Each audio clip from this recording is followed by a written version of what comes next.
Good afternoon to you. Mark Stott of HurricaneTrack.com here with your Hurricane Outlook and discussion for Monday, November 25th, 2019. As we get ready to close out the 2019 hurricane season, let's take a quick look back. You know, we started here with Subtropical Storm Andrea, and that was back in May, at the end of May there, and went on all the way down the list to Sebastian, which just wrapped up a day or so ago. And that's, you know, a pretty busy season overall. 18 named storms, and you could look at this and say, wow, that's pretty busy, 18 named storms. But many of these were very short-lived, and yet some of them were very powerful. Certainly Dorian becoming a strong Category 5, Lorenzo becoming a Category 5, and then you had the big flood event in Texas from Imelda as an example. The only hurricane to make landfall in the United States, of course, was Dorian, and that was just barely, as it did so on the extreme eastern part of North Carolina, the Outer Banks. And by the way, Ocracoke Island finally opening up to the general public on December 2nd after being closed unless you had permission to go out there, if you lived out there, etc. They are finally opening, so that's good. I just got back from the Outer Banks on Wednesday from the big coastal storm. Been playing catch-up ever since, so I took a few days off here, and so I'm back. But anyway, it just goes to show you, these storms do have impacts, and they last much longer than I think people realize unless you go through it. Think about anybody that dealt with Katrina, right, 14 years ago, you know, all the way to Michael over a year ago now. Oh, yeah, you still deal with this stuff long after the storms fade from the headlines, etc., and so forth and so on. So how did the season stand up to the forecast? Many, many different agencies issue forecasts, public agencies, private agencies, whatever, people with a Twitter account, you know, all kinds of people issue forecasts now. So I'm just going to look at the forecast from Colorado State University. They issued their first forecast in April, and then they updated it in June. Generally speaking, they were thinking about a 13-name storm type season. Of course, through May there we had Andrea. So the total forecast for the year was 14 named storms, 6 hurricanes, 2 major hurricanes, with an ACE of 100. The ACE is accumulated cyclone energy. And, you know, 100, we ended up with about 130 roughly, rounded up, call it 130. And most of that was from Dorian, believe it or not. And Lorenzo added some.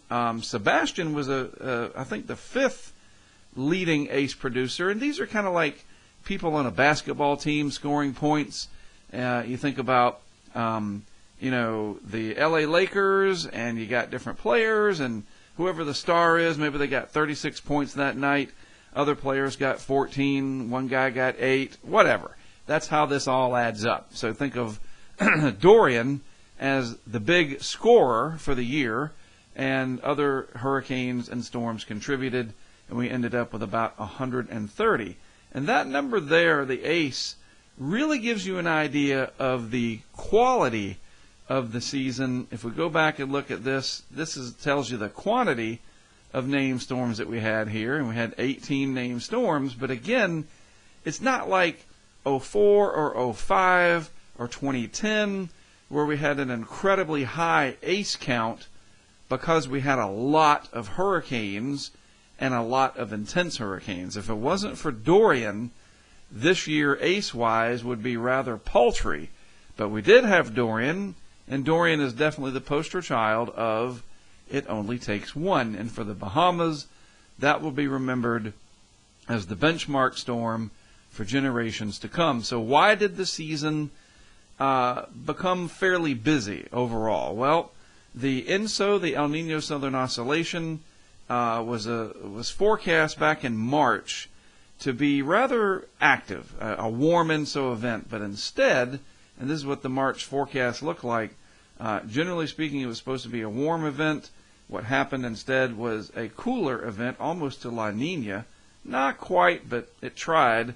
So about a half a degree colder than the average of the forecasts, and near the cold end of the plume of forecasts right here by the end of the summer.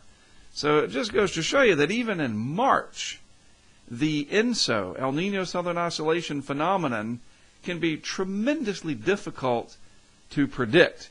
And Dr. Klotzbach is on this, as you would imagine, very astutely, and we'll keep monitoring that, for what it's worth. Not Phil, I love Phil, but the forecast of ENSO, right, take it or leave it. I mean, this is what he's talking about from March, and it was like, blew it for the most part. So we shall see. All right, anything happening out there now? Well, of course not. Right now, it's all pretty much mid-latitude energy here for the northern hemisphere hurricane season. A couple of impulses way down deep in the tropics, maybe some cloud cover, some showers moving into the Windward Islands, but for all intents and purposes, the Atlantic hurricane season is over. It doesn't mean that we won't have something develop out here between now and next June. It's entirely possible. You just never know when an impulse, usually from the high latitudes, kind of gets pinched off down here in the subtropics somewhere over marginally warm water, but the upper levels of the atmosphere may be extremely cold, and you get the instability.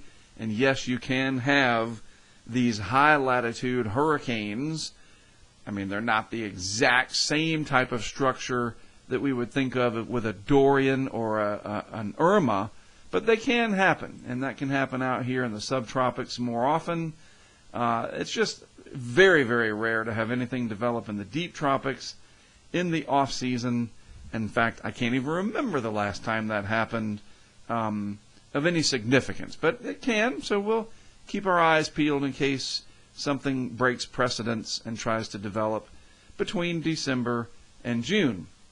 How about now? I mean, it's not just the Atlantic. We watch this area. This is where most of my viewers come from.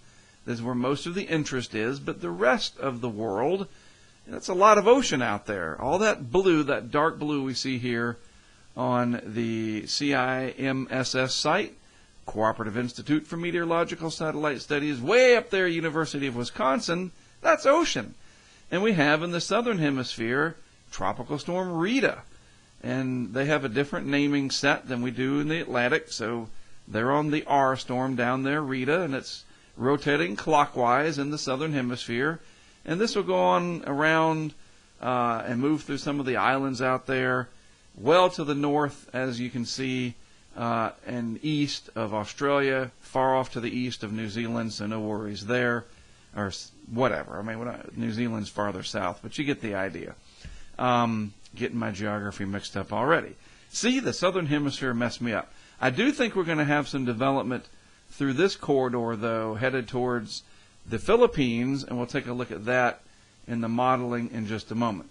Real quick, one last look at the Atlantic Basin here from the GFS perspective. There's the west coast of Africa, eastern North America over here, Florida, the Gulf Coast, Central America, South America.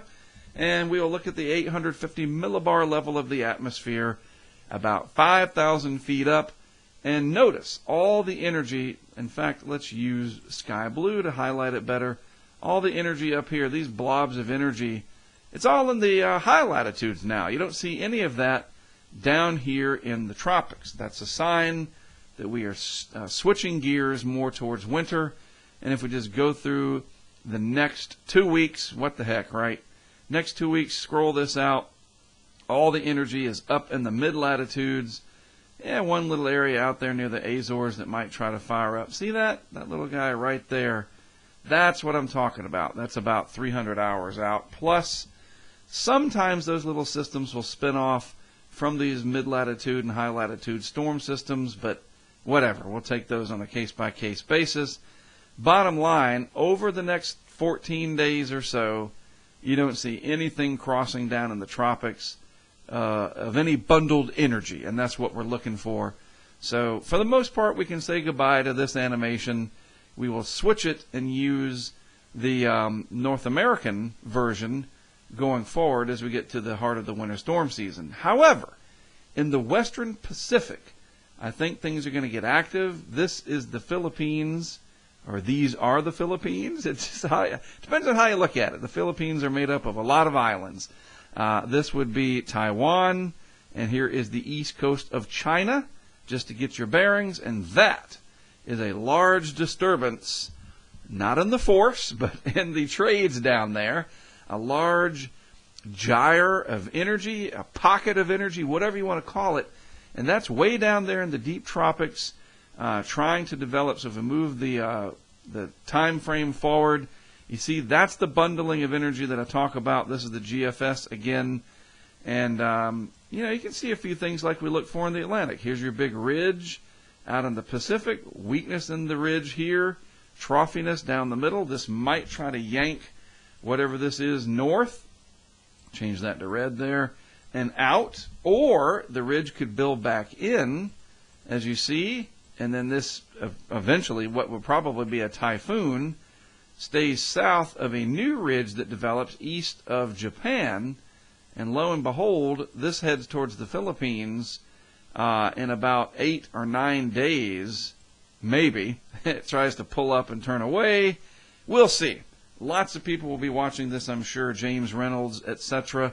You know the usual guys that chase these things. And maybe one day there'll be some gals, right? Why not? You never see any prevalent women hurricane chasers. We got to change that. Why is that? We'll worry about that another time. Maybe that's a subject for one of my upcoming podcasts. I'll talk about that in a minute. But anyway, I digress. James Reynolds will be watching it for sure. He lives in Japan, I think near Tokyo or in Tokyo. So it's much easier for him to get to the Philippines than it is for pretty much anybody else. So we'll watch that. And if you have interest in the Philippines, we'll be watching this closely. And I will talk about this over the coming days. All right? So why is it active perhaps in the Westpac when you can clearly see the Madden Julian oscillation is not in the Westpac? In fact, it favors phases 1 and 2, basically. Indian Ocean favored. Sometimes you get development even without the Madden Julian oscillation.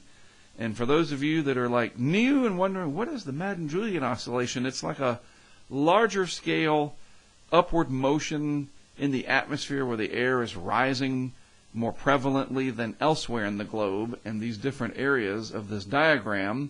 The phase diagram, this is the Westpac, Western Hemisphere, and Africa, the Indian Ocean region, and the Maritime Continent.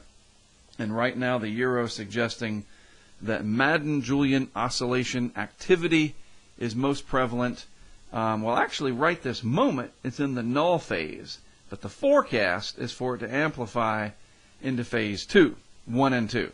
Bottom line, not much activity right now, but in the coming days, the Western Pacific, even in the absence of an active MJO, as we just looked at, that could be interesting. Powerful typhoon might form. We shall see. Okay, so as we get into the off-season, I will be doing these updates once per week at a minimum, usually on a Monday, maybe a Tuesday, right at the beginning of the week, the off-season edition of the Hurricane Outlook and Discussion. I usually look at sea surface temperature anomalies. Those come out on Monday. We'll take a look at ENSO forecast, El Nino Southern Oscillation, etc., even though those are, as I showed you, wildly inaccurate sometimes, and other factors that will shape the 2020 hurricane season. We will look at that once per week. I don't just go away on November 30th. No, we have a lot to do, and I'll talk about that throughout the rest here. So this is one of the things we'll look at, this updated today, and what do we got? Well, kind of a warm neutral signal here through the Pacific, at least in the equatorial region. Atlantic Basin cooled off a little bit out here in the main development region, closer to average and below average right off Africa. Doesn't really matter right now because hurricane season is ending. But the western Atlantic, especially the far northwest Atlantic, very warm anomalies. Anomalies are departures from the average or the normal, whatever you want to call it. And we still have a fairly warm Caribbean, very warm signal just south of Africa. And again, this updates a couple times a week. We will look at it once per week, Monday or Tuesday of each week, going through the off season. We'll keep an eye on how this changes over time, because typically when this is warm out here, we'll put a positive, and the Atlantic is cold. I'm not saying that's what it is. This is just a scenario. when this is warm and this is cold relative to average, you typically don't have a very busy Atlantic hurricane season. On the flip side, when this is colder and this is warmer, then you typically have a busier Atlantic hurricane season. And as you know, there are lots of variables in between, a lot of scenarios that in between those two ideas. So we will watch, just as a hint, there are some indications. In fact, I forgot to pull this up. So in the spirit of keeping topical, I'm going to go and search for Ben Noll on Twitter real quick. I forgot. That's my fault. It's okay. That's why we can just pull it up and see what's up.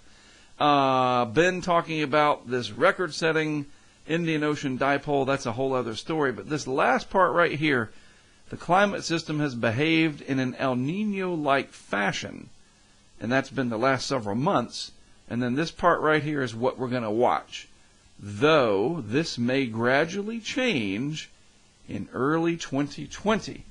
These are the climate signals that we can watch for over the coming weeks and months. I know he tweeted about this recently. See if I can dig back and find it. Yep. Low frequency forcing from the positive Indian Ocean dipole will slowly fade in 2020 as more of a La Nina-like pattern or regime arrives. There's February, there's March. I'm sorry, I guess this only goes out to February. Fine. Yeah, he updated this on the 22nd. Bottom line, this is the kind of stuff, especially when Mark remembers to have this queued up and ready to go. These are the kinds of things that we can watch in the off season. Ben is great at picking out these observational tools, climate science, atmospheric research, etc. He's down in New Zealand, but he's very helpful for us here in North America. So we'll follow Ben in the off season for sure. In fact, he's got a meet and greet coming up, by the way, in his area. If you're not following Ben, go ahead and do so. Ben Noll Weather on Twitter. Now, one of the things that I focus on in the off season is lower 48 weather. Part of that is simply awareness, keeping you guys on the I don't want to say the cutting edge, because it's not like I'm the best out there. I do what I do, and you pay attention or you don't. But I do want you to know what's coming. And when I see a patchwork design like this for the lower 48, that tells you it's an active weather pattern. Winter storm, high wind, other advisories, a big-time storm. That red offshore there, that's hurricane-force winds in the offshore waters of Oregon and California. And we talk about those kinds of things. We discuss them. I make them topical so that you can be aware. And sometimes I go out in those winter storms. As an example, just to remind you, nor'easters up in New England. This is one from 2014, late March 2014. I can't talk. I get ahead of myself. Slow down. In late March 2014. There we go. See, I can talk. Hurricane force winds that event. This is in Chatham, Massachusetts, at the Coast Guard station, and they were flying the hurricane flags. I like studying and observing and reporting on, whatever you want to call it. It's not chasing. You don't chase anything. Maybe you chase a tornado. I get that, because it's moving and you're going after it. You intercept winter storms, you intercept hurricanes, but that doesn't roll off the tongue as sexy in the media as storm chasing or hurricane chasing. I get it. So I like to look at it as observing, understanding, documenting, educating, whatever. And we've tested a lot of equipment in these winter storms. Check out this really cool time lapse in the very early days of the modern version of our unmanned cameras. No, the camera is not sinking. That is the ice rising. Combination of the high tide coming in and the storm surge moving underneath it, which added 2 or 3 feet in Sassuat Harbor in Massachusetts from a powerful winter storm in 2015. So yes, I will deploy unmanned cameras for that. Here's a great example. This is just the couple years ago in Scituate, one of my favorite locations, of the storm surge, the waves and whatnot coming in. I think around 34 minutes. There's a really powerful one that comes in. Move it ahead. Let it play. So I set up these remote cameras to capture these events, and now that we have more than ever before, plus the extremely high definition GoPro camera systems, thanks in large part to our funding from our patrons, I'm going to cover winter storms like we've never been able to before. And in fact, I was able to cover that coastal storm. It wasn't a hurricane, and it had some major impacts for the Outer Banks. Left me stuck out there for 3 extra days. But this is the kind of stuff that I'll be able to do. Check that out in the off season and bring it to you. Well, some of you anyway, those of you who are supporting what we're doing, and maybe others will see as time evolves what we're able to do. I want to share it with as many people as possible, but we also have to fund it. So right now it's available to our patrons and our HurricaneTrack Insider subscribers and our media clients, but this is what we do. All right, so I'll be focusing on this kind of stuff in the off season. And I wanted to show you this real quick, just part of my hobby. I hope this shows up in the YouTube video when this is all said and done. This is a time lapse I did last night of the night sky using my GoPro Hero 4. It does night lapse, and it's not a DSLR. And for those of you that know cameras, those are really good cameras. The GoPro is good, but it is not what they call a digital single lens reflex or whatever, a DSLR. But it does all right. And there's Orion right there moving through. Those are the twins, Castor and Pollux, if you know your constellations. And those streaks that you see going by from time to time, especially at the beginning here, those are airplanes that zip by. This is a 10-second exposure, and there's thousands of them stitched together into this animation. That's the Pleiades star cluster right there. Yep, I know my astronomy just a little bit. Didn't catch any meteors. I was hoping I would, but this is just something fun that I do, and once in a while, I'll show you some of those results. So that's what I do in the off season. All right, we keep track of the tropics, focus on lower 48 weather, and I am telling you what, this week ahead, all this out here, and all the people that are going to be traveling, you better be going to weather.gov, weather.gov, and here's that education for you.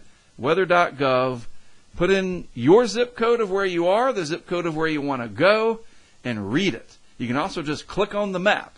If you say, hey, I'm headed out here to Northern California, visiting some folks out there, click on Northern California, and here's all the stuff you need to know. This is the Forecast Office, Medford, Oregon, as an example. Good infographics.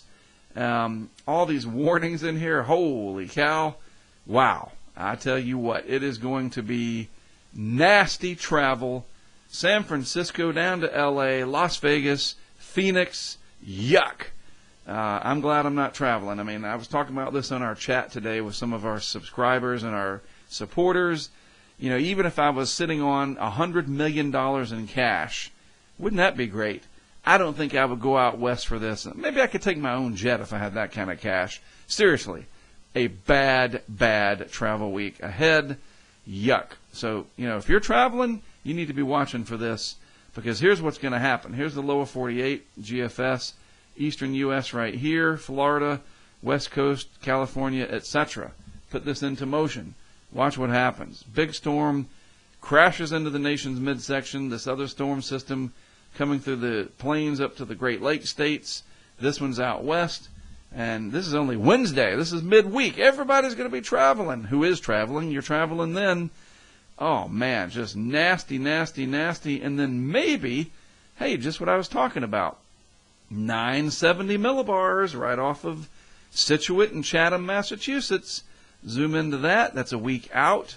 Our northeast U.S., maybe. It's still a week away. In Hurricaneville, when we talk about hurricanes a week out, the caveat, a lot can change. But it's an interesting signal. That is some pretty good northeast wind coming in there. That's all snow. You never know. And that would be in December 2nd. So that's something to watch, and that's, of course, the end of the big travel weekend coming up. Millions of people hitting the road, and that could be nasty. Yes, if this comes to fruition, Mark will be there covering it live. So stay tuned. A very active pattern to come. Now, in the off season, I also am going to be producing some original content. Thanks entirely to these guys right here on Patreon. We have about 280 patrons, a high of 328 in the summer. I understand some people are interested only in hurricanes, so they bail out when it's not hurricane season. That's the flexibility of Patreon. You can do that. We have a good core group of people, though, that are sticking around, and they are going to reap the benefits of the off-season stuff. And that's partly what I talked about with the discussions, the coverage, etc. But also, and I'm very excited about this, my first official podcast series called Stories from the Hurricane Highway. This will be available exclusively on Patreon. And what is it? It's going to be a podcast about my career, starting from the very beginning, and we'll do an episode a week, and it'll be an hour, 90 minutes, whatever, audio only. It's not going to be a video podcast, but an audio podcast. So if you are a current patron, whether you are $1 or all the way up to our $1,000 a month pledges, which we do have some people that do that from time to time, and that really helps, obviously. It doesn't matter what level. This is for any tier. So, hey, just for $1, you want to catch the off-season podcast, sign up. Become a part of this as we grow. I'm very excited about this. Got my own theme music and everything that I developed, and it's going to be incredible. I think you're really going to like it. In future episodes, I will eventually bring in guests who were part of my career at some point. So instead of an interview about them and what they do, it'll be an interview about how they interacted with me and how we developed everything we did at the HurricaneTrack brand and all that. You know, we're talking 23 years, and this will start on December the 4th. I think that's right. And Wednesday, December 4th, that's when the first one will drop, and then every Wednesday from thereafter. Then, in January, this is what I am most excited about. An original television-style series. I mean, they just launched Disney Plus, you got Hulu, Netflix, Amazon Prime, and now HurricaneTrack Originals. And I'm not kidding. This is all because of our patrons that are supporting what we're doing. You know, Netflix had to start somewhere, and obviously they are now a multi-billion-dollar company, as is Disney. I get it. I'm not going to compete with that. But in my own little world, you guys are helping to make this possible, and it's going to be great. I've already been working on this. New music, and boy, the music. I do my own music. If you don't know that by now, it's true. If you've seen my other documentaries, I do the music myself using synthesizers, and I literally compose it, put the pieces together, spot where it's supposed to go in each part of the story, and I do my own music. And the music for the Hurricane Highway is right up there. I would say, well, you'll see. I'll just let it speak for itself. I'm excited, as you can tell. First episode will drop in mid to late January. Hopefully 2 episodes per month. The Hurricane Highway will go back over the 2019 hurricane season. It's a replacement to the Tracking the Hurricanes feature-length documentaries in episode-style format. But one big difference. The Hurricane Highway will go back and look at the 2019 season, yes, but it's going to do so also using flashbacks to other events along the Hurricane Highway. You get it? Yeah, that's how that works. And so I'll be able to use flashbacks. So when we, like Dorian, for example, I ended up on the Outer Banks. We were also in Florida, so there'll be opportunities to look at other events. Matthew, Arthur, Alex, whatever. Barry along the Louisiana coast. I can go back and look at Lily from '02. You know, touch upon Katrina in '05. Imelda, I can flash back and look at Harvey, of course. You get the idea. Pulling in past events to help shape how we dealt with this year. Because everything added up to what we did this year, and it's all cumulative, and that's what the Hurricane Highway will be all about. So that will also be on Patreon first, and then I'll eventually put it on Amazon Prime Video as well. So one more pitch here. If you're interested, that's how you join. Patreon.com/HurricaneTrack for as little as $1 a month. And let me tell you something that makes perfect sense. I've got over 21,000 YouTube subscribers, 32,000 Twitter followers, 16,000 Facebook. A weird dichotomy there, isn't it? How it's all, you'd think it would all be equal, but whatever. if just a quarter of those followers in any of those platforms, 25% of my YouTube, 25% of Twitter, either one, just did the $1 a month, I would just make it $1 a month. I would. It's just $1. And I would have all the funding I would ever need to do whatever I want. That's how you need to look at this. That's why it's called crowd funding. It's the crowd, and the more people we get, the less expensive it has to be going forward. And we're working on that. So that's how you do it. Patreon.com/HurricaneTrack. Support what we're doing. And in return, you get access to some of the most incredible stuff in the world of weather on the internet. And I am absolutely 100% believer in that, because I look at my stuff and I go, wow, that's pretty incredible. And you guys are all a part of that. All right, so there you go. You can tell I'm pretty pumped up. It's the end of hurricane season, but it's the beginning of something else.